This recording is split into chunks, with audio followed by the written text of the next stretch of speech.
Queridos, nós estamos vivendo um tempo novo da parte de Deus, como igreja do Senhor. E esse tempo não é para os pastores, esse tempo é para a igreja como um todo.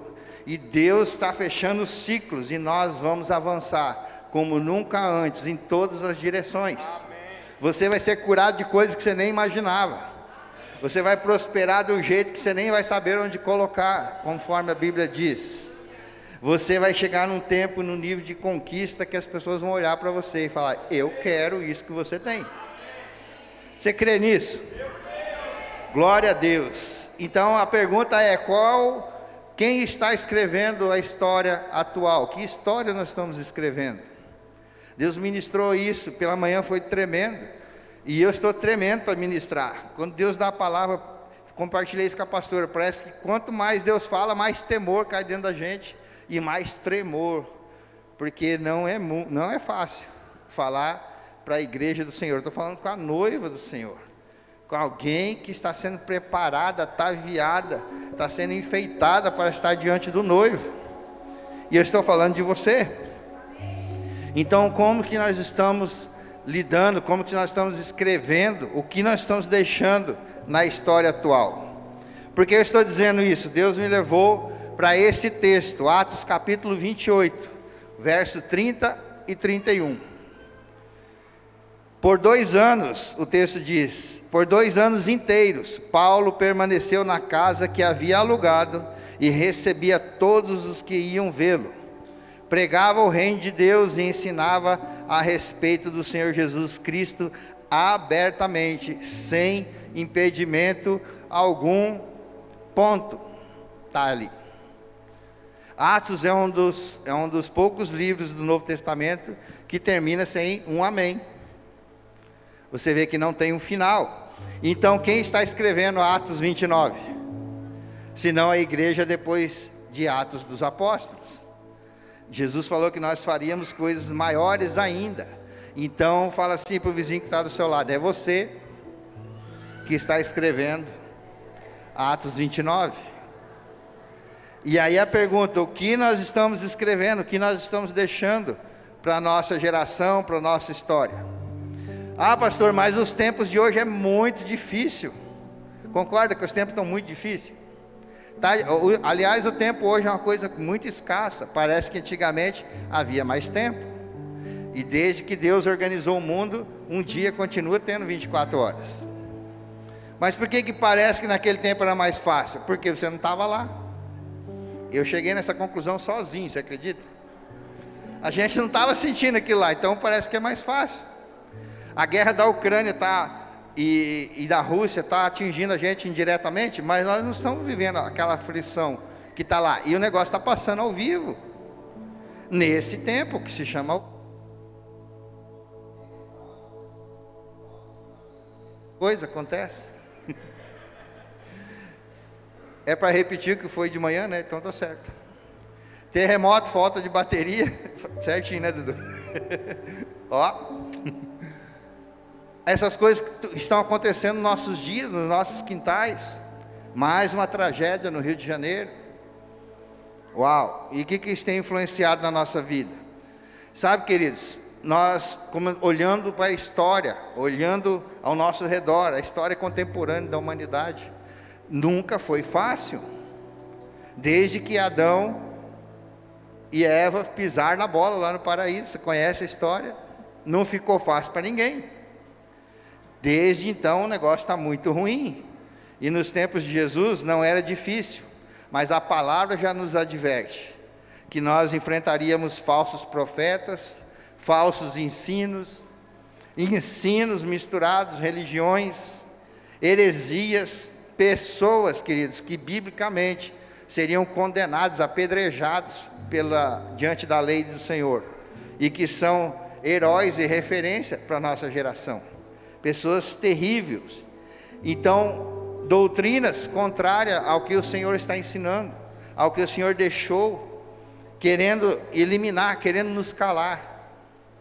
Nós acabamos de ser rejeitados como cristãos num projeto que queremos, e em nome de Jesus ainda vamos, implantar aquilo que nunca deveria ter saído, que é as Bíblias nas escolas. e um projeto tremendo da parte de Deus, de uma forma muito, muito democrática, onde os pais, o projeto é esse, nós queremos entregar Bíblias nas escolas, e os pais autorizariam seu filho receber ou não um exemplar da palavra de Deus, e está sendo barrado na Câmara Municipal, por pessoas que não acreditam nessa ideologia, e o que eles dizem? Que é inconstitucional, que nós não podemos entregar a palavra de Deus para as crianças da Foz do Iguaçu. Já foi aprovado isso em alguns lugares, o governo federal aprovou, e aí o governo municipal não quer, os nossos vereadores. Então, tenta lembrar aí em quem foi o vereador que você votou na última eleição. E tira a satisfação dele. Falou, por que não está passando esse projeto de lei? Pastor, eu já nem lembro, isso é outra coisa para você se preocupar. Pastor, você vai falar de política? A política tem a ver com o governo e faz parte dos montes da sociedade, que Deus quer que a gente influencie. Assim como na educação, assim como na comunicação, em todas as áreas, a Bíblia é completa para nos ensinar isso. Então, se Deus te deu habilidade para isso, vai que é sua. Se você tem contato com o vereador, quem mandou foi no gabinete do vereador. Falou, pastor, o que nós vamos fazer? Precisamos nos mobilizar, precisamos ir naquilo que nós temos direito, de manifestar e de entregar a palavra de Deus. Algo tão nobre, que para nós seria tão comum, não foi aceito.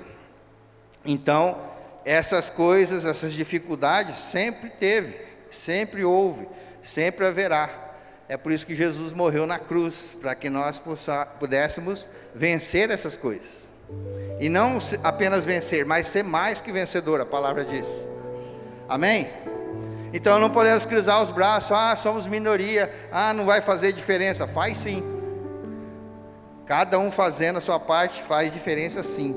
Olha o que a palavra diz a esse respeito sobre essas coisas. 2 Pedro, capítulo 2, versículo 1 em diante. No passado surgiram falsos profetas no meio do povo, como também surgirão entre vocês falsos mestres. Estes induzirão secretamente heresias destruidoras, chegando a negar o soberano que os resgatou, trazendo sobre si mesmo repentina destruição. Muitos seguirão o caminho vergonhoso desses homens, e por causa deles será difamado o caminho da verdade. Vê se não é isso que está acontecendo. Em sua cobiça, tais mestres os explorarão com histórias que inventaram.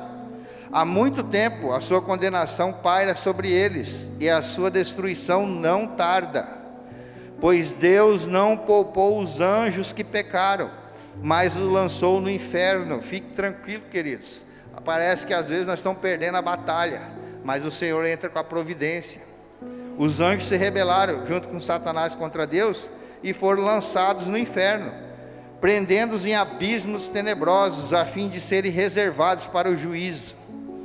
Ele não poupou o mundo antigo quando trouxe o dilúvio sobre aquele povo ímpio, mas preservou Noé, pregador da justiça, e mais 7 pessoas. Também condenou a cidade de Sodoma e Gomorra, reduzindo-as a cinzas, tornando-as exemplo do que acontecerá aos ímpios.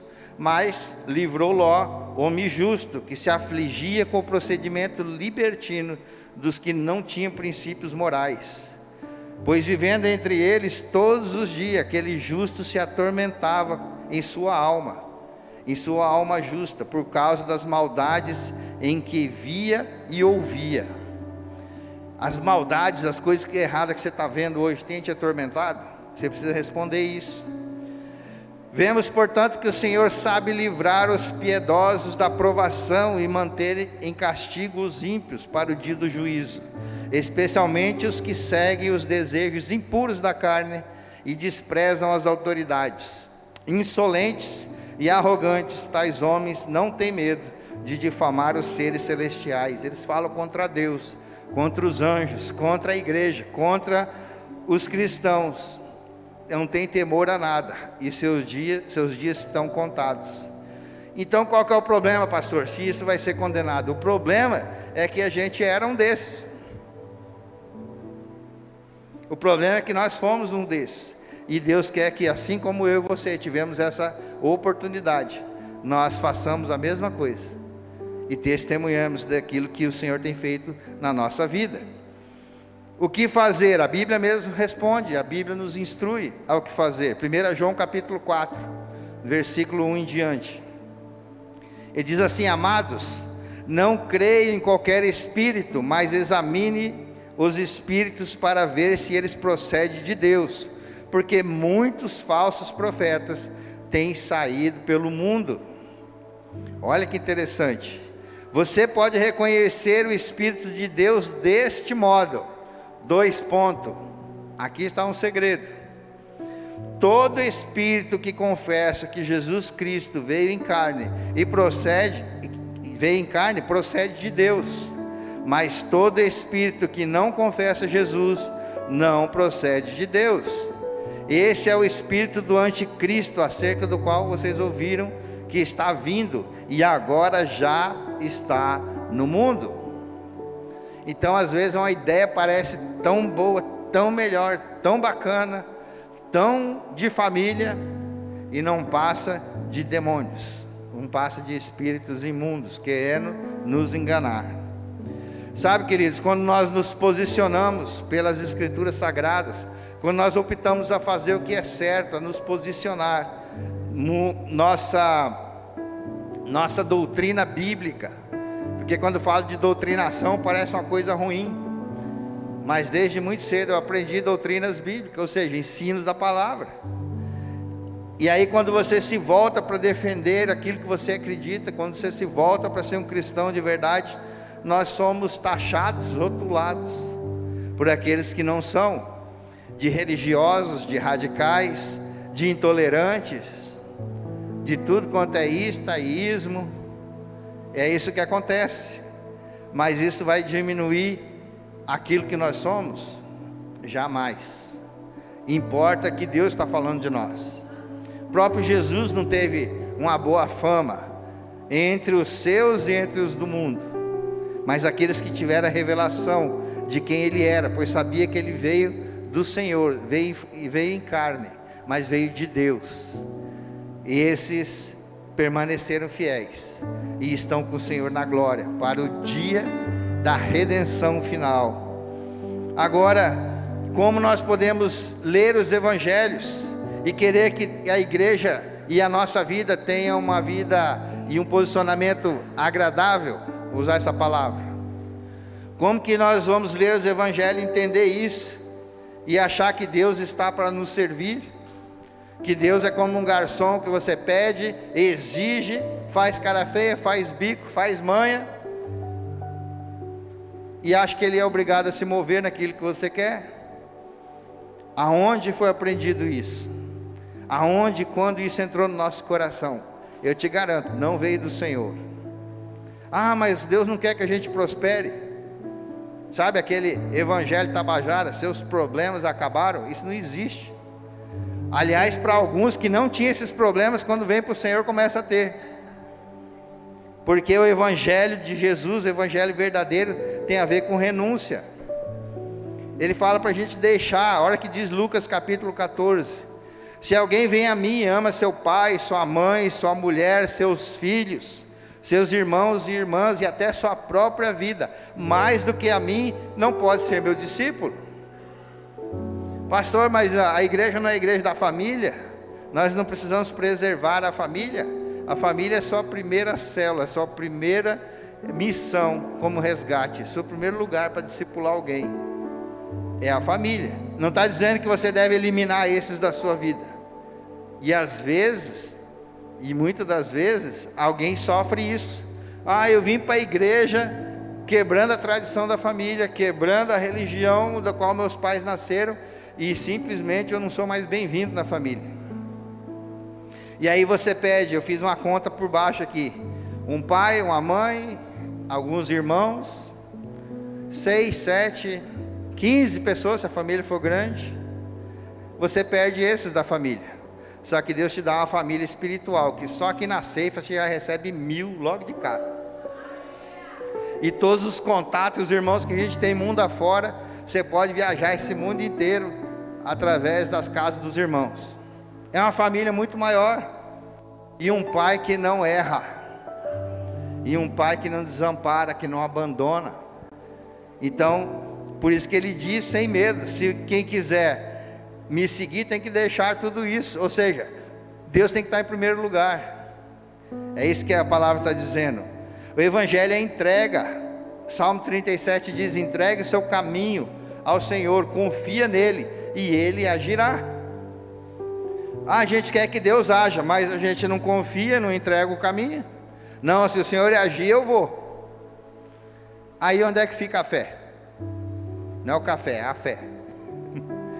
Onde é que fica a nossa fé? Porque o evangelho é fazer a vontade de Deus. 1 João 2,17. O mundo e sua cobiça passam, mas aqueles que fazem a vontade de Deus permanecem para sempre. Perdeu a grande oportunidade de falar amém. Aqueles que fazem a vontade de Deus permanecem para sempre. Está falando da eternidade. O evangelho, queridos, é carregar a sua cruz, é negar a si mesmo. Jesus dizia a todos: se alguém quiser acompanhar-me, negue-se a si mesmo. Tome diariamente a sua cruz e siga-me. Lucas 9:23. Diariamente a sua cruz, já falei várias vezes isso. Carregar a sua cruz, negar a si mesmo, tem a ver com não fazer a sua vontade. Pastor, mas se minha vontade estiver alinhada com a vontade de Deus, ótimo, porque é a vontade dele que importa, não a nossa. Então muitas das coisas que não conseguem avançar e que nós não conseguimos deixar um legado perfeito ou top, vamos dizer assim, na nossa geração, é porque a nossa vontade está sendo feita, o nosso jeito, a força do nosso braço. Mas o evangelho, lógico, ele também é um evangelho de recompensa. Deus promete isso. Mateus 19:29. E todos os que tiverem deixado casas, aqui já inclui a família e os bens, irmãos, irmãs, pai, mãe, filhos ou campos, por minha causa, receberão 100 vezes mais. Não é 100%, é 100 vezes mais, e herdarão a vida eterna. Ou seja, nosso Pai Deus não fica devendo nada para ninguém. Deus está devendo algo para você? Há alguma coisa que Ele fez que ainda não se cumpriu? Pode saber que quem está impedindo não é Ele. O diabo está acusando de coisas que de repente tem razão, e ele é legalista. Nós vamos entender isso aqui. Uma igreja onde Deus está ao nosso serviço e não nós ao serviço de Deus, onde tudo é permitido, ela caminha passos largos para a ruína. Ela se torna uma heresia, ela se torna uma seita. Ela pode chamar de qualquer coisa, menos de igreja, porque igreja significa eclésia, e eclésia significa um conjunto de leis que rege um reino, nesse caso o reino de Deus. Os amém estão diminuindo, estou entendendo. Então é uma inversão de valores inacreditável, total. E Deus mandou o seu Filho, Jesus morreu na cruz, justamente para que nós pudéssemos lutar contra o pecado, contra essas coisas, e não domesticar os pecados. Porque às vezes nós estamos tratando o pecado como probleminha. Ai, fulano está com problema, pastor, ele não consegue parar de roubar. Isso é um probleminha? Ele está com probleminha, não consegue parar de adulterar. Ele está com probleminha, não consegue entregar o dízimo. Inclusive até emprestei um dinheiro para ele. Isso acontece tanto. O cara rouba a Deus e você vai dar dinheiro para ele. Você esperava uma palavra mais doce? Eu também, é por isso que eu estremeço quando Deus faz algumas coisas. E hoje, com tudo isso, nós vemos doenças, perigos que não são externos. Com tudo que está acontecendo no mundo, Você não está com medo da guerra lá na Ucrânia, na Rússia. Você não está com medo da enchente que está acontecendo lá no Rio de Janeiro, dos assaltos que está acontecendo em São Paulo. A gente teme e se cuida do que está aqui perto, mas tem coisas que são internas, estão nos atacando, estão trazendo perturbações terríveis no nosso coração, na nossa alma. Por exemplo, crise de identidade, síndrome de pânico, desinformações desenfreadas que a gente não sabe em quem acreditar, falta de ética, valores morais que são corrompidos. Pregar moral é motivo de ser escarnecido, é uma inversão de valores como nunca antes. E nós precisamos voltar para aquilo que é o nosso fim, para aquilo que é o nosso alvo, em nome de Jesus, sabendo que um dia nós vamos ser julgados por aquilo que nós fazemos. E cada um, repete comigo isso, cada um é responsável por si. Ou seja, é o jogo da vida, cada um cuida da sua, no sentido relacionamento com Deus, porque nós vamos ser julgados por aquilo que fazemos. Precisamos estar preparados para chegar diante desse tribunal. Quando devo estar preparado? Agora, hoje. Pode ser que eu não termine essa reunião, essa ministração. Jesus pode voltar agora. E aí, será que estamos preparados para esse tribunal? E sabe, queridos, nós nos preparamos para esse tribunal, não como acontece com os tribunais e as cortes aqui na terra, da qual infelizmente eu já estive diante de juízes aqui na terra. E qual que é o procedimento para você entrar no fórum? Primeiro que você precisa estar bem vestido. Você não se apresenta diante do juiz de qualquer jeito. Aí você contrata um advogado para ele traduzir a sua causa, porque falar com o juiz é uma língua diferente. Nem parece que é português aquilo que eles estão falando. Termos super difíceis. Então, se você não estudou leis, se você não estudou para ser advogado, juiz, é muito difícil de entender aquilo que está acontecendo no tribunal. E o advogado instrui como você deve se comportar, e você só fala se o juiz autorizar, senão é você falar tudo através do seu advogado. O advogado explica o caso a fim de que o juiz entenda e possa aplicar a lei. Eu escutei isso de um juiz. A Bíblia fala para a gente não julgar, não é? Não julgueis para não ser julgado pelo Supremo Juiz. E o juiz falou assim: eu não julgo, eu aplico a lei. A consciência que esse juiz tem. E às vezes o juiz, ele quer ouvir testemunhas. Uau, guarda isso. Você precisa de alguém que te represente, de um advogado. Tem alguém que vai te acusar, e não precisa falar quem é. E você precisa muitas vezes de testemunhas a seu favor. Só que lá no céu, queridos, a Bíblia diz que todos nós um dia seremos julgados e vamos prestar conta diante do Senhor. Então veja bem, nós vamos estar diante do Senhor para responder por nossas vidas e o papel que o Senhor nos deu na família, na sociedade, como homem, como mulher, no papel que Ele te deu, é que você vai ser julgado pelo Senhor. Com relação ao pecado, você não pode se eximir da culpa. Já eu estou adiantando isso para você não chegar diante de Deus: eu não sabia. Vou colocar a culpa no diabo, vamos colocar a culpa nos governantes, nos pastores que não me ensinaram. Não tem desculpa para isso. Sabe por quê? Porque Deus te deu algo chamado livre-arbítrio. Deus te deu inteligência. E você, até o último minuto, sabendo que aquela coisa era errada, você tem o poder de dizer não para o pecado. Você tem poder de dizer não para o diabo. Você tem poder de dizer não para a sua vontade, porque isso é carregar a sua cruz. Mas o pecado é algo tão bom, mas pode te destruir, porque não tem a ver com a vontade de Deus, sim com a sua. E aí nós poderíamos enumerar tantos pecados tão bons, e que a gente é tentado a cometer. Então a culpa não vai ser de ninguém, é você que decidiu. Tá, o poder está dentro de você de dizer não, dizer sim para o Senhor Jesus, dizer sim para essa causa. Então Deus, queridos, Ele é o supremo juiz. Se tem alguém que é supremo nessa existência, é o nosso Deus. A palavra diz, 2 Timóteo 4,8, diz assim, ó: agora me está reservada a coroa da justiça, quando Paulo está dizendo a Timóteo, que o Senhor, justo juiz, me dará naquele dia, e não somente a mim, mas também a todos os que amam a sua vinda. Incluiu você. Então esse juiz, diferente dos juízes da terra, ele sabe de tudo.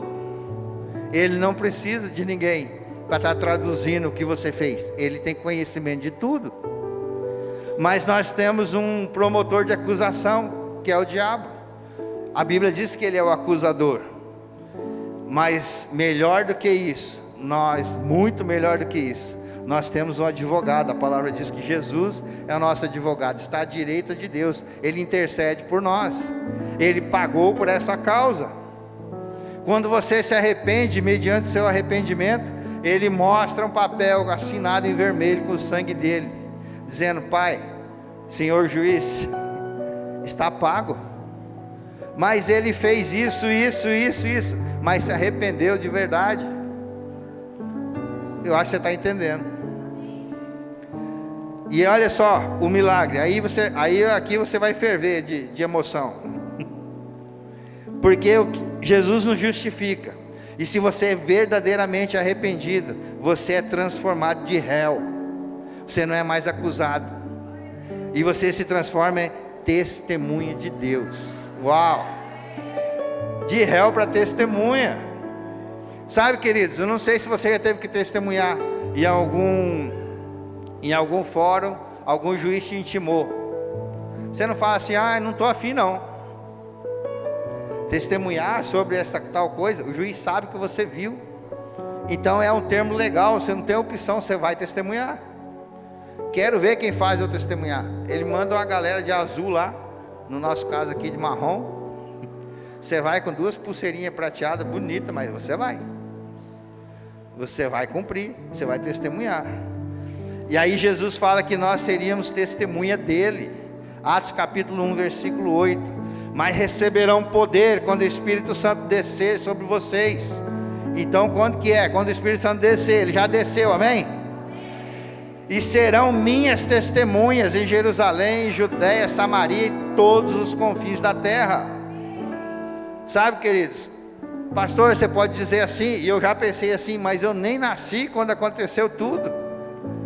Jesus foi crucificado, eu conheço a história. Agora na Páscoa nós vamos bater muito em cima disso, para você entender melhor ainda o que Jesus conquistou na cruz. E é fato, você não estava lá, senão só de aposentadoria você estaria milionário. Mas você precisa testemunhar daquilo que Deus fez na sua vida. Já teve salvação na sua vida? Já teve restituição na sua vida? Já teve redenção, cura? Aquilo que Deus fez na sua vida, ainda que não foi espetacular, mas foi um livramento, te trouxe alegria, felicidade, vontade de viver, motivo para viver. É isso que você precisa testemunhar. Então, meus queridos, nós precisamos voltar, permanecer e potencializar aquilo que Deus está fazendo nas nossas vidas. Esse é um novo nível. E se nós, como igreja, vamos permitir que os casamentos se desfaçam, que ideologia de gênero seja implantada no nosso meio, porque lá no mundo isso já se tornou normal, se tornou comum, mas não é normal. Eu fiz exame um tempo atrás e o médico falou: eu fiz um exame no seu fígado, mas pela idade, pelos excessos, pelo teu peso, é comum ter essa quantidade de gordura no fígado. É comum, mas não é normal. Não se pode ter gordura no fígado. Mas o médico falou: não, então é normal. Então, se estão dizendo que é normal, então está tudo bem. Não é normal. Não é normal essa ideologia. se vamos permitir que os casamentos se desfaçam, que a família se desfaça, se vamos permitir aborto, seja ele físico de uma criança, seja ele espiritual de um recém-convertido, que luta que nós teremos como igreja? Ou pior, que igreja nós teremos? Que luta? E como que essa igreja seria? Qual o motivo dessa igreja existir? Seria mais algo comum, mais uma seita. Abra bem seus ouvidos. Eu afirmo diante do Senhor, essa palavra é verdadeira, que essa igreja descrita nos evangelhos, essa é a igreja que Jesus fundou, diferente do que estão querendo maquiar aí para nós. É essa igreja dos evangelhos de entrega. Se nós não tivermos um posicionamento, se nós não formos radicais, se nós não formos homens e mulheres de honra, homens e mulheres de bem, que assumam o seu papel e se posicionem na sociedade, nós vamos perder também. Nós vamos ser mais que derrotados. Como combater isso, pastor? Como fazer para que permanecer nisso? Nós precisamos fazer o básico o tempo todo e avançar naquilo que Deus quer. E qual que é o básico? Que de repente você está ouvindo isso há sei lá quantos anos, mas não consegue praticar. E eu estou falando isso com tanta segurança porque eu sei de pastores que não fazem isso. Deus tem colocado pastores no nosso caminho, no nosso ministério, eu, a pastora, para cuidar diante da cobertura que Deus nos deu com vocês. E eles não conseguem fazer isso, uma loucura. E eu estou falando de quê? De estudar a palavra, de se consagrar em jejum e de fazer orações. Jejum, oração, estudo da palavra, uma dedicação, uma devoção, combater a frieza espiritual, combater em nome de Jesus uma preguiça mental. Qual a última vez que você leu um livro, que você leu um artigo que importe, algo que seja relevante? Porque em meio de líderes, quando eu falo sobre ler determinada coisa, pergunta: não tem um filme sobre isso? Tem gente assistindo novela achando que está aprendendo a Bíblia. E se você está fazendo isso, você precisa se arrepender, porque você está sendo enganado com misturas, com heresias desse mundo. Pastor, você não acha que é muito radical? O povo não vai ficar na igreja, mas os que ficarem eu sei que vai acabar subindo com o Senhor. E eu não quero ser relapso naquilo que Deus deu para cuidar, que é a noiva de Cristo. Nós não queremos uma noiva maquiada, só de aparência, que a hora que levantar o vestido vai estar tudo podre. A noiva que vai subir, ela é pura, por dentro e por fora. Precisamos combater essa preguiça mental, exercitar a disciplina, exercitar a firmeza nas convicções daquilo que nós temos na palavra de Deus. Precisamos vestir a armadura de Deus para permanecer firme até o fim.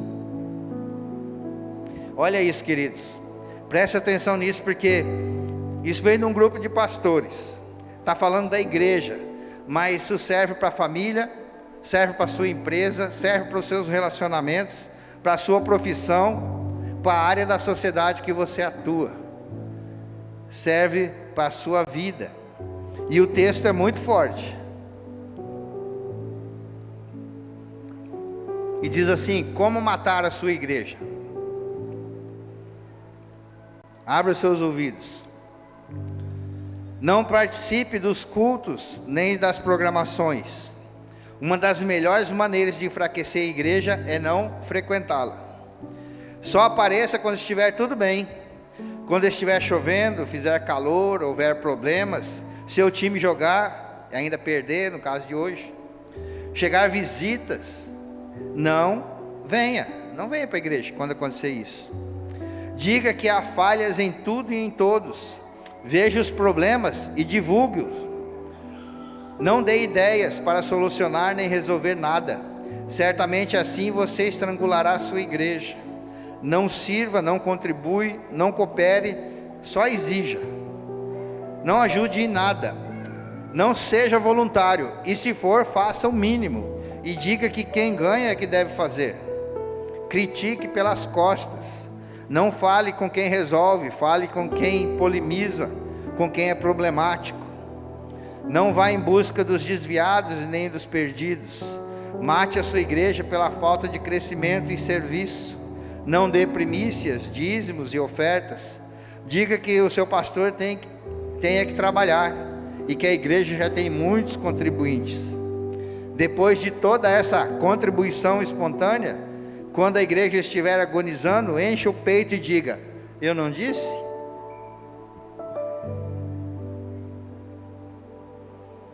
Precisamos, meus queridos, gastar a nossa vida naquilo que importa para Deus. Basicamente são duas coisas, 2 P, para você não esquecer: pessoas e a palavra. A palavra de Deus e pessoas, é isso que importa para Deus. Fala comigo, 2 P's: palavra e pessoas. Precisamos lutar por essa unidade, precisamos buscar em nome de Jesus, pelo entendimento dessa unidade que significa diante do Senhor. Nós vemos Deus instruindo o apóstolo Pedro, lá em Atos capítulo 11, fala da circuncisão, que era um ato físico, que Deus não queria mais isso. Passou o tempo da lei, agora é um tempo de graça, e Deus estava querendo a circuncisão do coração, que significa que nós tenhamos, que a nossa vida seja uma vida transformada pela palavra e pela ação do Espírito Santo de Deus. É isso que está falando esse texto. Nós precisamos ter essa unidade, essa firmeza, cada vez mais fazendo o melhor, o nosso melhor, para que essa unidade venha atrair a presença de Deus, porque a palavra diz que onde um ou mais estiver reunido no nome dele, tem que ter o mesmo propósito. Nós precisamos nos manter unidos. Deus nos deu visão, missão, propósito, nos deu uma identidade. Como igreja Ceifa, nós sabemos exatamente para onde nós vamos, que direção vamos tomar, que velocidade vamos ter. Deus nos deu uma obra para construir, não só física, mas espiritual. A obra física é um sinal profético de que a espiritual vai expandir e nós vamos ter que ter um lugar para atender. Vai ser uma casa nova para poder atender. Deus é o dono dessa obra, queridos. E por que precisamos ter essa unidade? Porque a Bíblia diz que a casa dividida, um reino dividido, ele não subsiste, ele não se cria, ele não permanece, ele é destruído. Mateus 12, 25 está falando sobre isso. Então eu pergunto de novo, que história nós estamos escrevendo? Que papel estamos desempenhando? Que igreja estamos deixando para a futura geração? Pastor, estou orando para que essa geração seja a última, glória a Deus. Estamos sendo relevantes, obedientes? Essa pergunta tem que ser pessoal. Você precisa responder isso para o Senhor, porque a igreja é uma só, queridos.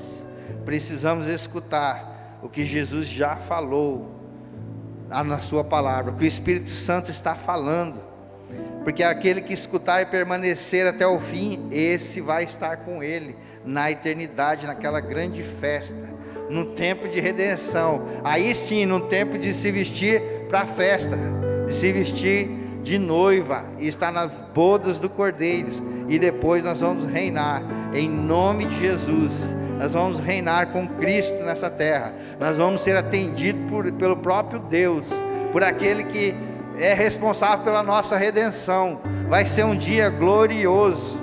E se nós, essa palavra é para mim primeiro, se nós estamos de alguma forma fora desse contexto, e você sabe no que e aonde está te prendendo, está te impedindo de avançar, nós precisamos nesta noite, essa oportunidade de nos arrepender, de voltar para o caminho e permanecer nele. Nosso caminho, que é estreito, a palavra diz, mas que é o único. Sabe, queridos, pela manhã, quando a pastora Genoveva chegou, ela teve uma visão, e ela viu como a areia movediça. E ela começou a orar por mim, para que Deus revelasse isso. E de manhã tivemos um momento muito, muito poderoso diante do Senhor. Então eu quero dar essa liberdade para você colocar-se de pé, para você entregar, ter essa entrega verdadeira, para que você, se estivesse sentindo nessa areia movediça, enredados pelos sentimentos, enredados pelo fracasso, enredados por aquilo que te faz frear no reino de Deus, que você seja humilde diante do Senhor, que você coloque sua vida diante do Senhor, no seu lugar mesmo. Se quiser, feche os seus olhos, mas se num ato de fé, se num ato de coragem você quer fazer esse ato público, venha aqui para frente, nós vamos orar por vocês, nós vamos orar por sua vida, para que Deus restaure todas as coisas, para que nós possamos escrever essa igreja de Atos 29, com atos de justiça, com a palavra de Deus, com a verdade em punho. Nós queremos fazer isso, queridos. Então, se você quer fazer, esse é um tempo de conserto diante do Senhor. Pastor, mas eu já tenho liderança, eu já tenho alguns cargos, títulos, caminhada de tantos tempos. Isso não quer dizer nada diante do Senhor. Você precisa estar, como diz a palavra, todos os dias, carregando a sua cruz. É todos os dias. E se você não tem feito isso todos os dias, essa é uma noite para redenção, para que o Senhor comece um milagre na sua vida. Você crê nisso? Crê de verdade? Então vem aqui à frente, queridos, pode vir, em nome de Jesus. Nós vamos orar por você. Pastora, vem por favor, me ajude a orar por esse povo, e o Senhor vai derramar sobre ti uma unção de resistência, uma unção de conquista, uma unção de discernimento, de dons, de cura, corpo, alma, espírito. Creia nisso. Esse é o seu momento, essa é a sua oportunidade, em nome de Jesus.